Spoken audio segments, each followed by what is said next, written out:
It's Newstalk KGVO 1290 and 101.5 FM. It's Shireen. It's time for the Last Best Beer Show with your host, Ryan Newhouse. Cheers, Missoula. Thanks for coming back and listening to another episode of the Last Best Beer Show. We've got winter underway now. It's cold out there. It's winter. It's snowing. I hope everyone's had a great Thanksgiving and looking forward to Christmas. But we've got a lot of fun stuff coming up this month here in December, and guaranteed to keep you warm and happy because it's got beer in it. Parade of Lights this weekend. Yes, it is. Yep, Parade of Lights is happening. Always look forward to that, and always try to stay warm for that. But let's see what else we got going on. This is Save the Date, so it's coming up. DraftWorks on Friday, December 18th is their 4th annual Christmas Steamer. If you've never been to that, it's pretty good because at 4 o'clock on Friday, on December 18th, $5 will get you a pint of beer and a bowl of Penn Cove mussels. Yes. Yeah, they were talking about it on the show a couple weeks back. They were, and it's a big one. They have these mussels flown in from Taste of Alaska Seafood, flown in fresh, and our good friends at Burn Street Bistro prepares them. And yeah, it's not bad. You get a beer and a bowl of mussels. For $5. I know. That's happy. You can wear your ugly sweater, too. It won't get you anything but ridicule. But you can certainly bring that. That's encouraged. Hopefully more beer. That's right. All the right one. Hey, we really like DraftWorks. And if you're down there any Tuesday, I want to plug their Cheers for Charity.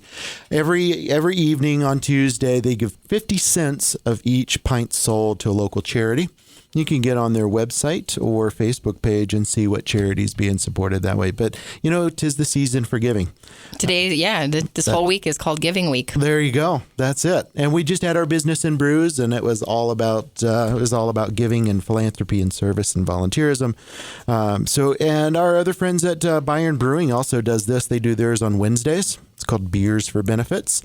And I don't think they do it every single Wednesday, but when they do, they also donate 50 cents from each beer sold between 5 and 8, and it goes to a local nonprofit. But hey, I don't know if you are a big Christmas decorator, Shireen. I don't know. No? Griswold, yeah. Good. Okay. Seriously, every inch of my house, if it can possibly be decked out in Christmas lights. And I did it early this year. I normally wait till after Thanksgiving. Yep. I did it before, but yeah, decked to the nines. Okay. Don't invite me over then. I don't know. Oh my gosh, are you a bah humbug? No. Are you a Grinch? I'm not. Oh. I just know how much work goes into doing that. And I just don't Every want man to. out there dreads the Christmas light putting up. But let me tell you what, if you have a growler, it makes it a whole lot easier. Okay. Well, I can do that. I'll come and support you. Good. And I'll just, I'll turn the lights on and off. I'll put you on the ladder. So I tell you, here's one decoration I can get behind. I do like it. I actually have fond memories of making a gingerbread house. And that's going on this Sunday, December 6th at the Dram Shop, 4 o'clock. There's only a few spots left, but our good friends at Taste Buds Kitchen of Missoula is pairing up with the Dram Shop. So they've got these few seats left. It's $35 per parent and child pair, and that includes everything that you need to build a fabulous gingerbread house. Their Halloween ones looked great, and it was a sellout, so it was. Definitely get there ASAP. Yep, something to do this Sunday, 4 o'clock. Check out that event on our Facebook page as well, facebook.com/Last Best Beer Show. We've got a great show coming up. We've got our friends from Missoula Brewing Company, so stay tuned for the Last Best Beer Show. This week, I have the head brewer for the Missoula Brewing Company. It is Missoula's newest brewery, makers of the famous Highlander beer. And they are up behind Carl Tyler Chevrolet off of North Reserve. And with me in the studio, I have Gary Gagliardi of the Missoula Brewing Company. Gary, thank you so much for coming in. Thanks for having me, Ryan. And thank you again for bringing beer. Of course. You had me pegged. So I'm holding now some Pintler Peak Doppelbock. I'm going to open it up so everybody can hear it. And what you brought in are the 32-ounce crowler. Can you tell our listeners a little bit about this unique kind of packaging that's available? Yeah, so the crowler, in our brewery, we actually call them river cans because we didn't really like the name crowler. River cans. Yeah, river can is what we're calling them. So they're 32 ounces, so it's like a half a growler, basically. Okay. They're filled off the taps just like a growler, and then there's a seamer that seams the top of the can right on the countertop next to the taps. So they're you see this built happening. to order. Okay. Yeah, you see it happen. They're built to order. And the nice thing about them compared to growlers is that, well, they're not made of glass. So you can take them anywhere. You can take them on the river, hence river cans. Beautiful. The seal is perfect. The seal on the top is the same you would get on a can that you buy at the store. And so you never have any problems with them going flat or leaking, nothing like that. The package is really good. And we actually purge them out with CO2 before we fill them. And so you could hold on to these for, I've had one that was 3 weeks old and it still tasted pretty good. So excellent. the shelf life is much longer than a growler. Christy poured some killer beers here too, by the way. She did. Yes. One yes. was a little head. But we got a little bit of a head great. there. Live on the radio. That was great. Well done. That's all right. We'll keep practicing and then we'll get it down. So awesome. All right. We got Pendler Peak Doppelbock. I want to say cheers, indeed, and enjoy this. Cheers.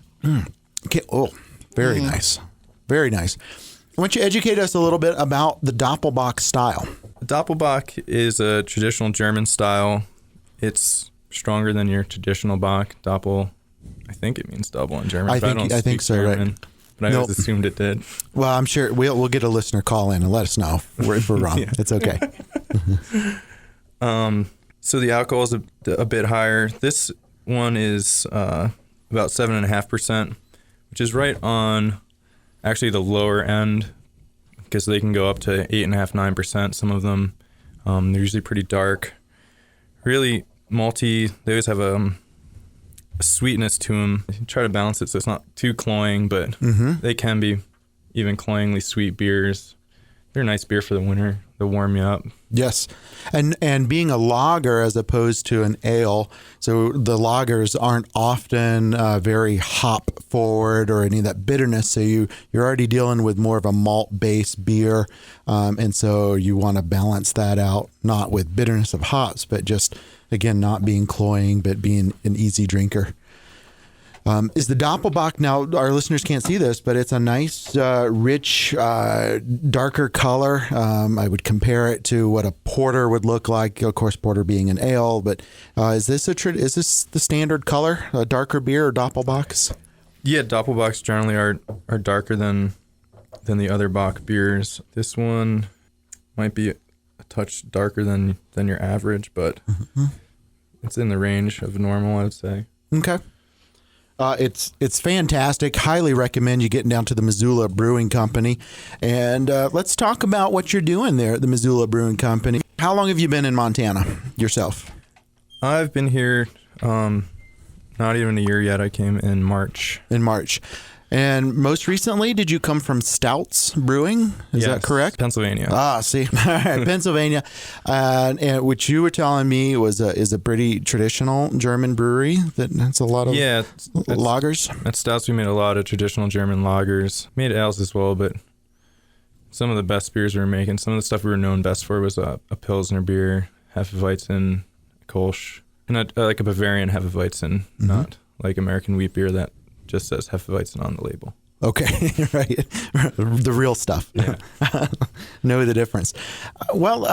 So Missoula Brewing Company, you've got a nice big brewery to play with. You're making a lot of beers? Yeah, so right now we have 12 on tap. So we have 4 year-round beers that are going to go into bottles. And then we have a strawberry wheat beer we've been keeping around on tap, but the other 7 taps are going to rotate seasonally. This Doppelbock is one of the winter beers we've just come out with. We just brewed a hoppy imperial red beer that should be on tap around the end of December. I think we're gonna do a stout. We haven't brewed it yet, but chocolate oatmeal stout is the idea at the moment. Beautiful. But no promises. It might be espresso stout too. I'm not sure yet. I'll support either one of those. I will drink either one of those. But yeah, and then in the spring, we'll make the spring and summer beers, your usual kind of seasonal offerings. Like to do a couple odd ones here and there, but you'll definitely find some traditional beer on tap at our brewery as well. Excellent. You mentioned bottles, so you're getting into packaging pretty quick here, I hear. Yeah, so we have a bottle filling machine, and we're going to start filling them within a week is the plan. And okay. Assuming everything goes well, you should see 4 of our beers in 6-packs in the stores by the end of the year. Excellent. Congratulations. Do you can you tell us what those 4 beers will be? What can we look for? Yeah, we're going to have the Devil's Hump Red Ale, just like a Scottish-style red beer. It was what the Highlander was being brewed at Great Northern as previously before it came to Missoula. Yep. So a beer similar to that. Mount Jumbo IPA, and then we'll have the Bighorn Peak American Bock. So that is like the way this Doppelbock is like a Bock but beefed up. It's like a Bock but toned down just a little bit. Ah, nice. So, and the 4th beer will be the Lost Peak Montana Lager, which is kind of a Vienna style lager. Okay. Excellent. And these are going to be your core mainstays. Those are going to be the 4 core. Mm-hmm. And then as far as seasonals and bottles, I think the only decision that's been made for sure about that is that we're going to put the strawberry wheat beer in bottles in the spring. Oh. And then the rest of it's still up in the air. What's going to be the seasonal bottles after that? That's the fun part of having a brewery and brewing beer is like you can kind of go out on a little bit of a whim and try something new if everybody buys into it and until you hit one that's out of the park, right? Yeah. Yeah, I was surprised by the strawberry wheat beer. Did it have something different? The idea was to try to get something for everyone on tap. Mm-hmm. And that beer has just been way popular beyond what I imagined it was going to be. So we keep making it. Excellent. We drink it and you'll make it. That's the promise. That's the promise. If you keep drinking it, I'll keep making it. Awesome. Whether I like the beer or not, I'll keep making it for you. We appreciate your dedication. Awesome. Gary, thank you so much for coming in today, sharing beer, sharing time, talking about beer with us. And we look forward to getting back up to the Missoula Brewing Company, having some fantastic beer and pizza. You guys have great pizza up there. And we look forward to seeing your beer on shelves very soon. So thank you again. Thank you, Ryan. Cheers! Love craft beer and want to learn how to brew your own? Take this online course to get insider tips from Montana brewers and top secret recipes for local favorites. And we're back. It's the Last Best Beer Show, Newstalk KGVO 1290 and 101.5 FM. I'm Shireen Herrera and your host, Ryan Newhouse. Welcome back, Missoula, and thanks for joining me again. And I've got a follow-up story. It's something that we covered last week, and it was our big news about the $1 billion buyout of Ballast Point. Oh, yeah. That's some alliteration right there. So I tell you, honestly, the day that we ran this story and talked about where they could possibly go, Ballast Point made the announcement on their Facebook page that they are coming to Montana. Really? Yes, you can get, you will soon be able to get Ballast Point beers in Montana. And they're starting in the Bozeman market, and then they will work their way west and up into Whitefish as well. Now, this is one of your favorite places. I really like them. I did. And I I was a little bittersweet to hear about the buyout. But to follow up on that, the good news is we've already reached out to them, and we do expect to have a representative from Ballast Point on a future episode of the Last Best Beer Show. So we'll get to hear straight from them about what their plans are to give good beer to Montanans, and then probably talk a little bit about their future business plan as well. Interesting. I'll be waiting for that. Yeah, I'm excited. A little bit different news is, it's talking about how craft beer in particular might change in the coming years. And the impetus behind this is that there is, unfortunately, a bit of a global hop shortage. So hops are obviously a vital part of beer, especially if you're an IPA lover. Good hoppy beer aromas, all of that's coming from these hops.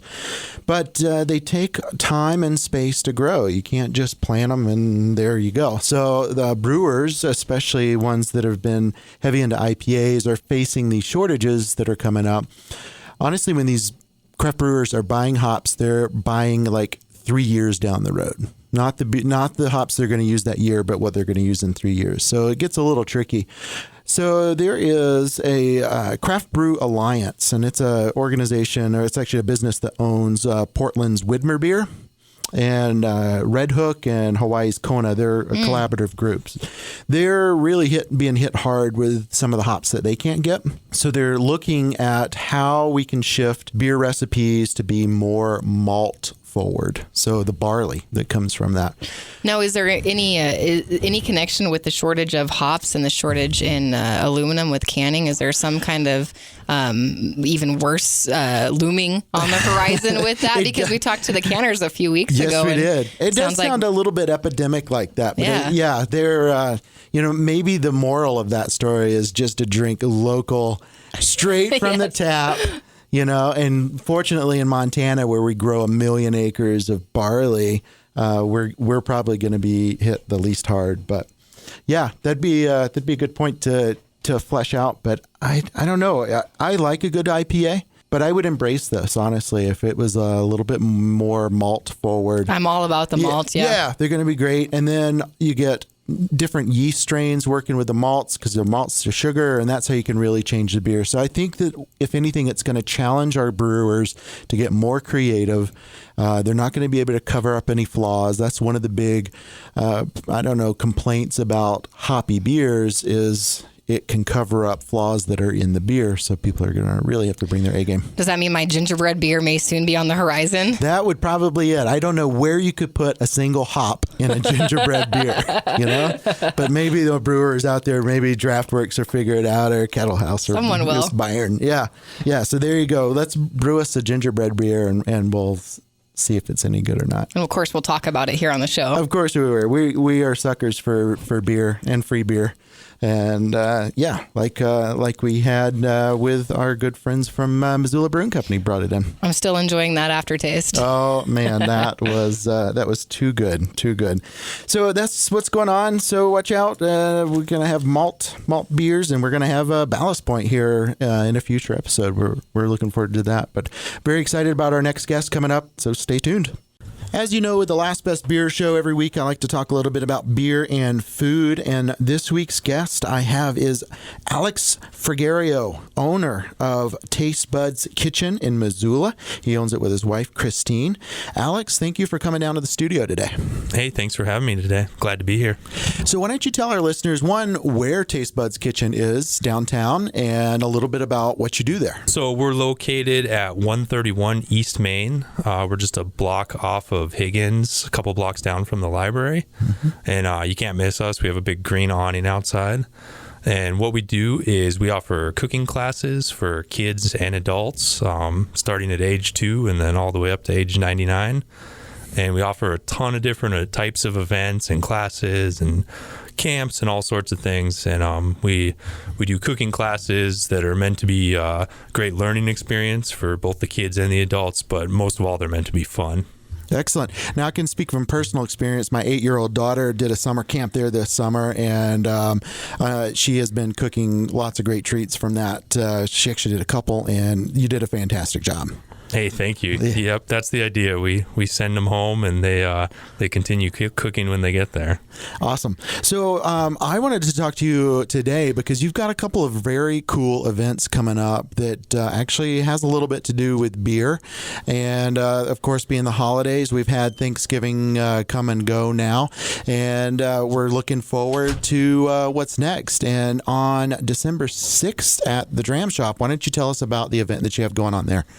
Yeah, so on December 6th at the Dram Shop, we'll be doing our second gingerbread decorating event that we've had there. We did one during Halloween where we did spooky gingerbread houses, and this one is traditional Christmas gingerbread houses.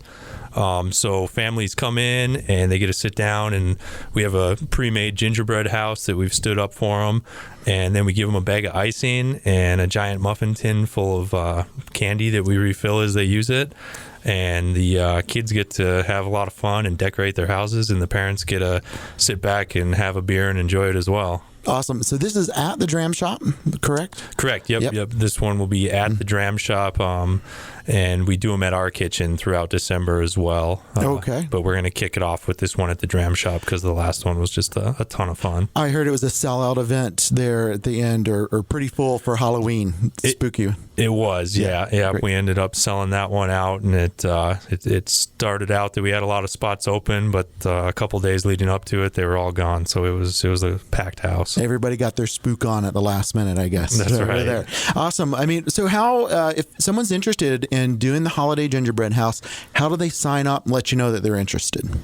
It's pretty easy. You can either call us at 616-BUDS or go to our website at tastebudskitchen.com/Missoula, and all of our events are listed on there. And you just you'll see the Dram Shop will be one of the first ones listed, and you just go through and register there, and then you're in. Excellent. And we'll throw a link up on our Facebook page, which is facebook.com/Last Best Beer Show. So you can get in there and register. So let's talk about, you do a lot of classes all year long, and you don't just do summer camps, you do winter camps as well. And then I guess, have you had any beer and food cooking classes yet? Is that something that you'd think about? Yeah, it's definitely something that's on our radar. We haven't done any cooking with beer classes just yet, but it's something we're definitely going to do in the future. We've thrown the idea around with a lot of different people, and we'll definitely be offering some events in the future where we're cooking with beer. And all of our adult classes are always BYOB as well. Even though we don't cook with beer, we have a lot of beer in our kitchen. So yes, BYOB, bring your own. Sign up and maybe run down to the Dram Shop and fill a half growler and bring it down with you. Yeah, anytime somebody walks in empty-handed, that's where I send them. Excellent. Well, what do you, just your opinion, because you're obviously food-centered, but what are some of the pros to having beer in a food or part of the recipe?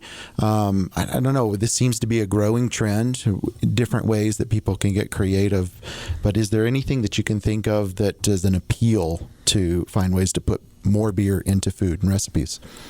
Yeah, definitely.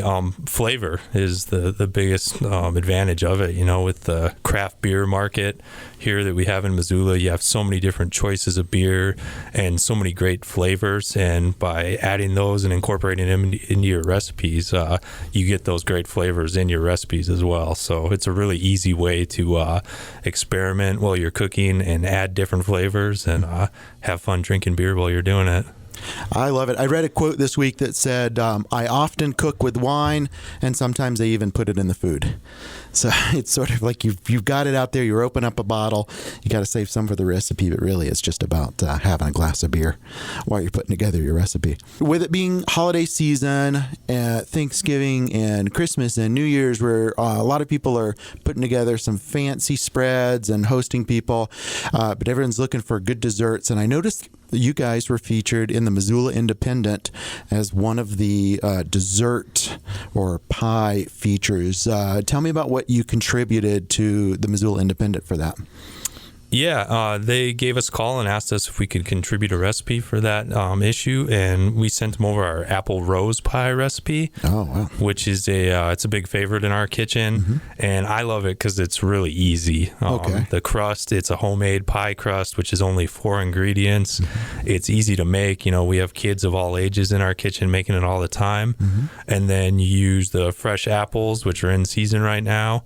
And we use a little bit of jam preserve in there with the filling. So it's really easy. It's 8 ingredients total. It always turns out perfect, and it looks really nice too. You cut the apples very thin, you roll them up in the dough, and it looks like a rose when it comes out of the oven. So very cool. It's a crowd pleaser and a chef pleaser because it's easy to make and it tastes great. Awesome. You know, imagining having this beer, and honestly, I think I have had a sample when my daughter was in your cooking class this summer, and but even just looking over the recipe, which we will post on our Facebook for our listeners as well, to me, I would put this with maybe some kind of sour beer. I don't know if I'm just thinking of something that's tart and then you get sweetness of apples, but I don't know. I'll put you on the spot. There's no wrong answer. What kind of beer would you put with this dessert? I think sours would be a great route to go. It would pair nice with the tartness of the apple, and I know sours are one of my wife's favorites. Personally, I know my grandpa, his favorite breakfast was always pie and coffee. Beautiful. So I like to pair these pies we make with like a coffee porter or a coffee stout. Excellent suggestion. Pretty well. I'll have to try that tomorrow morning, perhaps. Awesome. Alex, thank you so much for coming down. And again, just tell us one more time where people can find you online and in person so they know how to sign up for these classes that you're offering. Online we're at tastebuds.kitchen.com/Missoula, and all of our classes are always listed on there: adult classes, kids classes, the camps, for about a month out. And you can always go to our Facebook page too and like our Facebook page, and then we post on that a couple times a week with whatever we have coming up. And you can always call our kitchen as well at 616-BUDS. Awesome. Thank you so much. And I hope to see everyone down at the Gingerbread House decoration party. I'll call it a party at Dram Shop on December 6th. Thanks for listening to this episode of the Last Best Beer Show. We will be back here same time, same place next week. But until next week, cheers, Missoula. Love craft beer and want to learn how to brew your own? Take this online course to get insider tips from Montana brewers and top secret recipes for local favorites.